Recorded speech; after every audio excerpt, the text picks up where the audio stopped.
Millionaire এবং বিলিয়নিয়ারদের habit tracking করে তাদের মতো করে নিজেদের লাইফ সাজানোর চেষ্টা করাটা খুব কমন একটা ঘটনা। বাংলাদেশে পত্রপত্রিকা বলেন বা নিউজ মিডিয়া বলেন, প্রায় আপনি নিউজ দেখবেন যে বিল গেটস যে 7টা কাজ করে সেই 7টা কাজ বা এই 7টা কাজ আপনারও করা উচিত, কারণ এই 7টা কাজ বিল গেটস করে, যেগুলো করলে আপনিও পারবেন জীবনে সফল হইতে। আমরা যে একটা জিনিস বুঝি না সেটা হলো মিলিয়নিয়ার বিলিয়নিয়ার বা সফল মানুষদের বর্তমান অবস্থার সাথে আপনি যদি আপনার নিজের বর্তমান অবস্থা মিলান তাহলে ইকুয়েশনটা কখনোই মিলে না। আপনার মিলাইতে হবে নিজের বর্তমানের সাথে মিলিয়নিয়ার বিলিয়নিয়ারদের অতীত অবস্থাকে, এবং শুধুমাত্র তখনই আপনি এই দুইটার মধ্যে সিমিলারিটি পাবেন এবং তাদের অতীতে তারা যা করছে আপনি আপনার বর্তমানে তা যদি করেন তাহলে আপনার সফল হওয়ার চান্স বাড়বে। এক্সাম্পল দিই, মনে করেন জাকারবার্গ সিম্পল টি শার্ট পরে, আমিও সিম্পল টি শার্ট পরবো। স্টিভ জবস শুধু কালো জামা পরে, আমিও শুধু কালো জামা পরবো। অমুক মানুষ সকালবেলা উঠে মর্নিং শাওয়ার নেয়, কোল্ড শাওয়ার, আমিও এখন থেকে সকালবেলা উঠে কোল্ড শাওয়ার নিব। আপনার কি মনে হয় জাকারবার্গ এই কারণে সফল হয়েছে কারণ ও সিম্পল টি শার্ট পরে?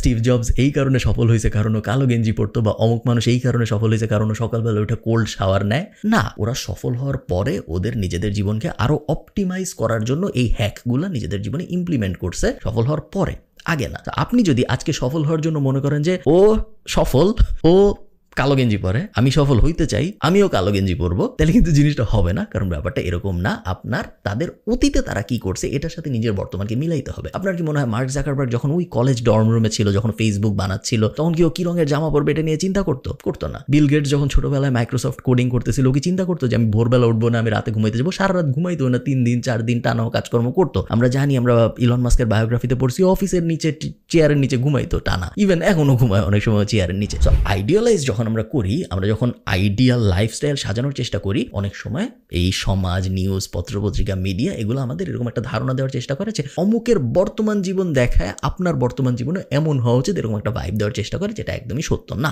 একটা মাত্র জিনিস, যেই জিনিসটা মিলিয়নিয়ার বিলিয়নিয়ার বা ইন জেনারেল সফল মানুষদের মধ্যে খুব কমন, ছোটবেলা থেকেই কমন, যে জিনিসটা আপনি আজকের থেকেই শুরু করতে পারেন, সেটা হলো বই পড়ার অভ্যাস। আমরা দেখছি মিলিয়নিয়ার বিলিয়নিয়ার বা সফল মানুষ যারা আছে তাদের সবাই কমন ব্যাপার, যাকেই জিজ্ঞেস করা হয়েছে আপনি ছোটবেলা থেকে কি করতেন, প্রায় সবাই বলছে আমি ছোটবেলা থেকে অনেক বই পড়তাম। আমাদের যে মেইন নলেজ, সেই নলেজ আসলে বিভিন্ন ধরনের বই টই পড়েই আসছে। এই ফিলোসফি ফলো করে আমি আমার জীবনে অনেক বই পড়ছি এবং আমি টাকা পয়সা, ফাইন্যান্স, বিজনেস বিষয়ক অনেক বইপত্র পড়েছি। আজকের এই ভিডিওতে আমি 7টা ফিলোসফি নিয়ে কথা বলবো, যে 7টা ফিলোসফি আমি বিভিন্ন টাকা পয়সা এবং বিজনেস রিলেটেড বই পড়ে শিখেছি। এই 7টা ফিলোসফি আমার ধারণা আপনাদের অনেক কাজে আসবে। চলুন শুরু করা যাক। আচ্ছা, এই ভিডিওটা স্পন্সর করেছে TapTapSend, যেটা হলো নন রেসিডেন্সিয়াল বাংলাদেশিদের জন্য টাকা পাঠানোর একটা অ্যাপ। এটা নিয়ে বিস্তারিত একটু পরে বলছি। 1 নম্বর ফিলোসফি এবং প্রবাবলি সবচেয়ে গুরুত্বপূর্ণ philosophy, if you don't respect something you will never get ইট।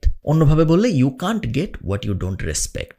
শুনতে সহজ শোনাচ্ছে, বাট আমি একটু এক্সাম্পল দিয়ে বোঝাই, আপনাদের বুঝতে সুবিধা হবে, কারণ এই ভুল আমরা অনেকেই করি। আমি নিজেও এই ভুল অনেকদিন পর্যন্ত করেছি। আমরা যখন কোনো কিছু অ্যাচিভ করতে চাই, তখন মনের গভীরেই আমাদের ইগোর কারণে আমাদের মধ্যে একটা ভাব চলে আসে যে ও কি পারে, আমি ওর থেকে অনেক ভালো পারবো যখন আমি ওই সিচুয়েশনে যাব। আমি উদাহরণ দিয়ে বলি, মনে করেন অনেক নায়ক নায়িকা আছে যারা শাহরুখ খানের মতো হইতে চায় ইন্ডিয়ায়। এই নায়করা, স্ট্রাগলিং অ্যাক্টররা যারা চেষ্টা করতেছে নায়ক হওয়ার জন্য, তারা ওই বলিউডের আশপাশে, মুম্বাইয়ের আশপাশে যখন বিভিন্ন চায়ের দোকানে, বিভিন্ন রেস্টুরেন্টে গল্প গুজব করে, নিজেরা নিজেদের মধ্যেই বলে শাহরুখ খান কি পারে, ওই সিনেমায় কি করছে, আমি যেদিন হব, আমি যেদিন অ্যাক্টর হবো, আমি দেখাই দিব অ্যাক্টিং কি জিনিস, এই শাহরুখ খান তো কিছু পারে না। আমি অ্যাচিভ করতে যাচ্ছি উনি যেটা অ্যাচিভ করছে ওইটা, বাট আমি উনাকে রেসপেক্ট করতেছি না। এই কারণে আমার পক্ষে ওই জিনিসটা অ্যাচিভ করার চান্স খুব কম, এবং এই জিনিসটা আমরা টাকা পয়সা নিয়ে রেগুলারলি করি। আমরা বড়লোক হইতে চাই, আমরা অনেক টাকা অ্যাচিভ করতে চাই, আমরা অনেক টাকা আয় করতে চাই, বাট যারা টাকা আয় করে, যারা ব্যবসা বাণিজ্য দাঁড় করাইছে, যারা বড় বড় বিজনেস বা মাঝারি লেভেল বা আমাদের থেকে বেটার যে কোনো কিছু যারা করতেছে, তাদেরকে আমরা এনাফ রেসপেক্ট দেই না। আমরা বলি ও কি পারে, আমি আর কয়েকদিন পর দেখো, আমার যদি এই 5টা জিনিস মিলে যেত তাহলে আমি ওর থেকে অনেক ভালো পারতাম। একটা ডিসরেসপেক্ট আমাদের চলে আসে পুরো এই ব্যাপারটার উপরে, এবং ওই ডিসরেসপেক্ট যদি আপনার উপর চলে আসে, চান্স খুব কম যে আপনি আসলে ওই জিনিসটা অ্যাচিভ করতে পারবেন, কারণ if you don't respect something, chances are very low that you'll never get there. Second philosophy, winning causes more wins. আপনি যদি জেতার অভ্যাস করতে পারেন জীবনে, তাহলে আপনি আস্তে আস্তে আরো জিতবেন এবং আরো বড় বড় জিনিস জিতবেন। এবং এই কারণে প্রত্যেক দিন বা প্রত্যেক সপ্তাহে বা প্রত্যেক মাসে ছোট ছোট উইন পাওয়াটা বা ছোট ছোট বিজয় পাওয়াটা খুব গুরুত্বপূর্ণ। এবং এই ফিলোসফির উপর ভিত্তি করেই আসলে গোল সেটিং এবং গোল অ্যাচিভ করার ব্যাপারটা আসছে। তার কারণ আমরা যখন কোনো কিছু উইন করি, আমরা যখন কোনো কিছু জিতি বা কোনো কিছু অ্যাচিভ করি, তখন টেস্টোস্টেরন থেকে বলেন বা মেন্টাল স্যাটিসফ্যাকশন থেকে বলেন, আমাদের মধ্যে ভালো ফিল আসে এবং আমাদের মধ্যে একটা স্যাটিসফ্যাকশন অ্যাচিভ হয়, যেই স্যাটিসফ্যাকশনই পরে আমরা হন্যে হয়ে আবার খুঁজি, যেই কারণে আমরা আরো ভালো করার বা আরো জিনিস অ্যাচিভ করার স্পৃহাটা পাই। এই কারণে কোনো ছোট উইনকেই নেগলেক্ট করা যাবে না যে কোনো কিছুতে যেখানে একটা ছোট উইনের সম্ভাবনা আছে, even if it is not related to your skill. মনে করেন আপনি একটা ব্যবসা দাঁড় করাইতে চাচ্ছেন, এখন আপনি গেছেন ব্যাডমিন্টন খেলতে যা যে আপনি জিতবেন, সেই জেতার যে ফিলটা, সেই ফিলটা আপনাকে ইনডিরেক্টলি আপনার ব্যবসায় ভালো করতে হেল্প করবে, কারণ প্রত্যেকটা জয়ই মানুষকে হেল্প করে পরবর্তী জয়টা পাওয়ার জন্য। ট্যাপ হলো এক দেশ থেকে আরেক দেশে টাকা পাঠানোর একটা অ্যাপ, যেটার অ্যান্ড্রয়েড এবং iOS দুইটা ভার্সনই আছে। এই অ্যাপ ব্যবহার করার 5টা সুবিধা। 1 নম্বর, 0 ফিজ অন ট্রান্সফার, টাকা পাঠাইতে বা টাকা রিসিভ করতে কোনো এক্সট্রা টাকা খরচ হয় না। 2 নম্বর, খুবই ভালো এক্সচেঞ্জ রেট, আপনি স্ক্রিনে আজকের এক্সচেঞ্জ রেট দেখতে পাচ্ছেন, এবং সবসময় গুগলের থেকে বা বাংলাদেশের যে কোনো ট্র্যাডিশনাল মাধ্যম থেকে ভালো এক্সচেঞ্জ রেট পাওয়া যায় ট্যাপ অ্যাপের ভিতরে। 3 নম্বর, ফ্লেক্সিবল পেমেন্ট মেথড, আপনি যাকে টাকা পাঠাচ্ছেন আপনি তার বিকাশে, তার নগদে, তার ব্যাংক অ্যাকাউন্টের ভিতরে বা তার সিক্রেট পিন দিয়ে ব্র্যাক ব্যাংকের ভিতরে সব জায়গায় টাকা পাঠিয়ে দিতে পারেন, কোনো এক্সট্রা হ্যাসেল পোহাইতে হয় না। 4 নম্বর, কুইক ট্রান্সফার স্পিড, খুব সহজেই আপনি তাকে টাকা পাঠিয়ে দিতে পারছেন এবং বেশিরভাগ সময় সে টাকাটা ইনস্ট্যান্টলি পেয়ে যায়। ইউকে, ইউএসএ, ইউরোপ, কানাডা এবং ইউএই, এই 5 জায়গায় এই মুহূর্তে ট্যাপ সেন্ড অ্যাভেলেবল।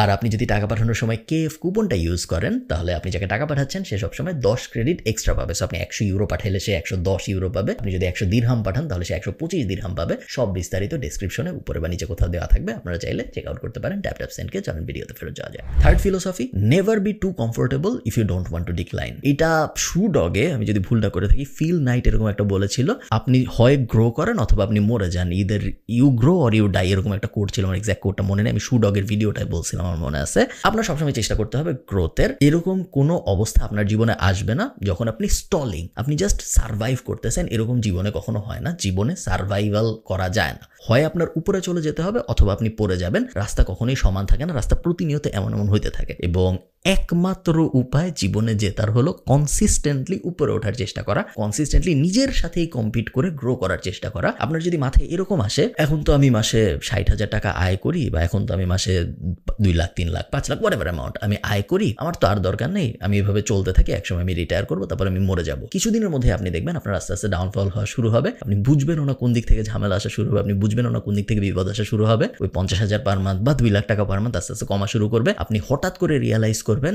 2 লাখ টাকা তো এখন আমার হচ্ছে না, আমার যে সুন্দর প্ল্যানটা ছিল যে আমি এখন আর গ্রো করার চেষ্টা করবো না, আমার যা আছে ওগুলো নিয়ে আমি আস্তে আস্তে মৃত্যুর দিকে আগাইতে থাকবো বা রিটায়ারমেন্টের দিকে আগাইতে থাকবো। খুব তাড়াতাড়ি আপনি রিয়েলাইজ করবেন প্ল্যানটা ওরকম হয় না। You either grow or you die. 4 নম্বর ফিলোসফি, ভ্যালু ইয়োর ইয়েস। এটার মানে হলো আপনি যখন কোনো একটা কিছুকে হ্যাঁ বলেন, আপনি যখন কোনো একটা কাজের জন্য রাজি হন, আপনি যখন কোনো একটা মানুষের সাথে কোনো একটা মিটিং করতে রাজি হন, যে কোনো ধরনের ইয়েস যখন আপনি বলেন আপনার জীবনের বিভিন্ন সময়, আপনি অনেক কিছুকে আসলে নো বলতেছেন ইনডিরেক্টলি। হয়তো স্পেসিফিক্যালি আপনি নো বলতেছেন না, বাট একটা জিনিসকে ইয়েস বলা মানেই হলো ওই সময় আপনি আরো অনেক কিছু করতে পারতেন যেগুলো আপনি এখন আর করতে পারতেছেন না, তার কারণ আপনি একটা জিনিসকে ইয়েস বলে ফেলেছেন, অলরেডি ওই টাইমটা বুক হয়ে গেছে। শুধুমাত্র যে ওই টাইমটা বুক হয়েছে তা না, ওই ইয়েস বলার পরে যে মিটিংটা হবে সেই মিটিং এর আউটকাম হিসেবে আপনার ভবিষ্যতের আরো অনেক টাইম বুক হয়ে যেতে পারে। মনে করেন আমি একজনের সাথে, একজন হঠাৎ করে আমাকে বললো যে ভাই চলেন কালকে একটা মিটিং করি। এখন মিটিং যদি আমি করি, মিটিং এর টাইমটা তো যাবেই, যেই টাইমটা আমি অন্য অনেক কিছু করতে পারতাম, মিটিং এর মধ্যে আরো অনেক কিছু চলে আসবে যেটার কারণে ভবিষ্যতেরও আরো অনেক সময় চলে যেতে পারে। শুধু সময় না, অর্থ চলে যেতে পারে, আরো অনেক ধরনের ঝামেলার সৃষ্টি হতে পারে, যে ঝামেলাগুলোর সৃষ্টি হয়তো হইতো না যদি আমি ফার্স্ট ইয়েসটা না বলতাম। So value your yes very carefully. সবকিছুকে হ্যাঁ বলা বন্ধ করেন, খুব কম জিনিসকে হ্যাঁ বলেন, তার কারণ আপনার ইয়েস আপনি যতই অ্যাভেলেবল করবেন মানুষের কাছে, ততই আপনি দেখবেন আপনার নো বলার সংখ্যা বাড়বে উইদাউট ইউ ইভেন নোয়িং। আপনি বুঝবেনও না যে আপনি জীবনের কত কিছুকে নো বলে ফেলতেছেন জাস্ট বিকজ আপনি একটা দুইটা জিনিসকে ইয়েস বলে ফেলছেন। 5 নম্বর পয়েন্ট, এই পয়েন্টটা নিয়ে মাস্টারের ভিতরে রবার্ট গ্রিন কথা বলছে, পিটার থিল 0 to 1 এর ভিতরে কথা বলছে। হাই ভ্যালু স্কিল বানানোটা খুব বেশি ইম্পর্টেন্ট। আপনি যদি অনেক টাকা আয় করতে চান তাহলে আপনার অনেক বড় প্রবলেম সলভ করতে হবে, এবং অনেক বড় প্রবলেম সলভ করার জন্য হাই ভ্যালু স্কিল লাগে। এই দুনিয়ায় এখন আর আমরা নাই যেখানে মিডিওক্রিটিকে রেসপেক্ট দেওয়া হয়, মিডিওক্রিটিকে রেসপেক্ট দেওয়া হয় না। আমি এক্সেল অত ভালো পারি না, মোটামুটি পারি, দেন দেখি করতে পারবো মনে হয়, এই ধরনের মানুষের কোনো দাম নেই এখন আর। হয় আপনার বলতে হবে আমি এক্সেল একদমই পারি না, অথবা আপনার বলতে হবে এমন কিছু নাই দুনিয়ার যেটা এক্সেল রিলেটেড এবং আমি পারবো না, তুমি দাও, দিয়ে তুমি ঘুমায় যাও, তুমি যখন ঘুম থেকে উঠবা তুমি দেখবা এক্সেলের প্রবলেমটা সলভ হয়ে গেছে। আপনি যদি মাঝখানের মানুষটা হন, দাও প্রবলেমটা, আমি দেখি একটু ঘাটাঘাটি করে পারি নাকি, 5-6 জনের সাথে কথা বলতে হবে, পারতেও পারি নাও পারতে পারি, মনে হয় পারবো, আমি তো এক্সেল একটু জানি বাট আসলে খুব ভালো জানি না, আমি ঠিক নিজেও শিওর না আসলে আমি পারবো নাকি। এই টাইপ মানুষদের জন্য খুব ভয়ঙ্কর বিপদ অপেক্ষা করতেছে সামনে, কারণ মিডিওক্রিটির সামনে কোনো ভবিষ্যৎই নাই। বর্তমান যুগে তো নাই, যতই আমরা ভবিষ্যতের দিকে আগাচ্ছি, যতই এআই রেভলিউশন আসতেছে, যাদের স্কিল কম, তাদের ডিমান্ড মার্কেটে সবসময় কম ছিল, এটা অস্বীকার করার কিছু নাই। এখন প্রবলেম যেটা হয়েছে অটোমেশনের কারণে এবং এআই এর কারণে এবং স্মার্ট ইন্টেলিজেন্স আসার কারণে সবচেয়ে প্রথম বিপদে পড়তেছে তারাই যারা একটু পারে। খুব ভালো যারা পারে তাদের কোনো সমস্যা নেই, তাদের জন্য সবসময় কাজ থাকে। খুব খারাপ যারা পারে তারা তো পারেই না, তাদের নিয়ে কোনো কোয়েশ্চেনই নেই। মোটামুটি লেভেলের কাজকর্ম যারা পারে তাদের উপরে মেইন খরচটা পড়তেছে, তার কারণ মোটামুটি মানের কাজগুলাকে খুব সহজেই একটা সফটওয়্যার বা একটা অটোমেশন দিয়ে রিপ্লেস করে ফেলা সম্ভব, যে সফটওয়্যার বা অটোমেশনটা সবসময় মোটামুটির থেকে ভালো পারে। সো অ্যাজ আ বিজনেস ওনারের ডিসিশনটা খুব সহজ। আমি কি মোটামুটি জানা একটা মানুষকে নিব, নাকি আমি মোটামুটির থেকে ভালো জানা একটা সফটওয়্যারকে নিব? অলমোস্ট অলওয়েজ মোটামুটির থেকে ভালো জানা সফটওয়্যারটাকে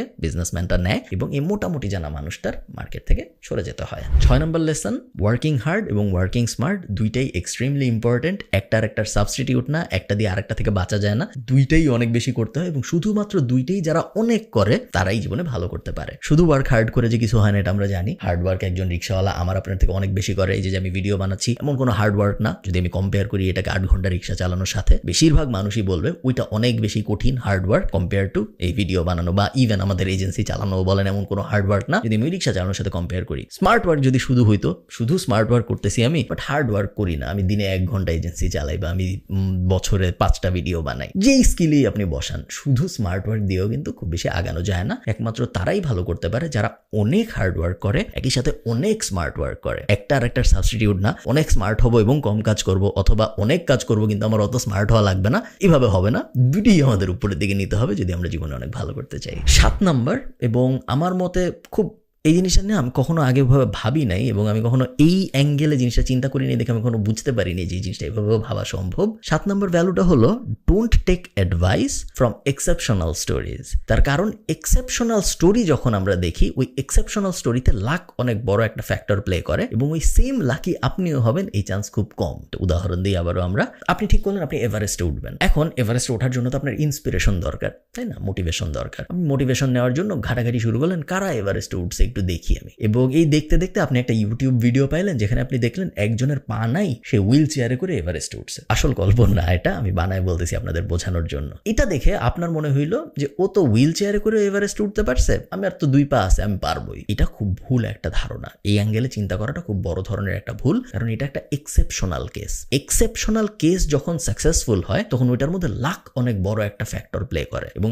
আপনিও এনাফ লাকি হবেন, একই রকম ওই হুইল চেয়ারের লোকটার মতো এনাফ লাকি আপনি হবেন, এটা আপনি ধরে নিতে পারেন না। কারণ লাক কখন কার উপর আসবে এটা কেউ জানে না। যেহেতু এটা কেউ জানে না, আপনি যদি এইটার থেকে মোটিভেশন নেন যে ও হুইল চেয়ার সহ পারছে, আমার তো পা আছে, আমি তো পারবোই, আপনি এই জিনিসটা ইগনোর করতেছেন যে ও অনেক লাকিও ছিল এবং আপনি লাকি হবেন নাকি এটা আপনি জানেন না। এটা কোনো কিছু দিয়ে মেজার করার কোনো উপায় নেই, মাপতে পারবেন না আপনি যে আপনি আসলে লাকি হবেন নাকি হবেন না। এক্সেপশনাল স্টোরিজ আমরা দেখবো, এক্সেপশনাল স্টোরিজের সিনেমা আমরা দেখবো, আমরা এক্সেপশনাল স্টোরিজ দেখে আমাদের ভালো লাগবে, সব ঠিক আছে। এক্সেপশনাল স্টোরিকে আমরা উদাহরণ হিসেবে ব্যবহার করে কোনো মিশনে যাব না, কারণ এক্সেপশনাল স্টোরির ভিতরে লাক ইনভলভড এবং আমাদের মিশনে আমাদের সাথে লাক থাকবে নাকি আমরা জানি না। এই তো টাকা পয়সা, বিজনেস, লাইফ নিয়ে এই লেসনগুলো আমার মনে হয় আমি গত 5-6 বছরে বিভিন্ন বই পড়ে শিখেছি, যে প্রত্যেকটাই আমাকে কোনো না কোনো সময় কোনো না কোনোভাবে হেল্প করেছে। ড্র ডাউন করে খুব পিন পয়েন্ট করা কঠিন যে এক্স্যাক্টলি কোন লেসনটা কোন সময় আমাকে কিভাবে হেল্প করেছে, বা লেসন এই 7টাই এরকম না, 100 হাজার লেসন আছে। আমার নোশন ডকের নলেজ ডক নামে একটা জিনিস আছে যেখানে আমি আমার সব লেসন সাজায় রেখে, ওখানে 100 লেসন আছে যার প্রত্যেকটা আমার নিজেরও এখন হয়তো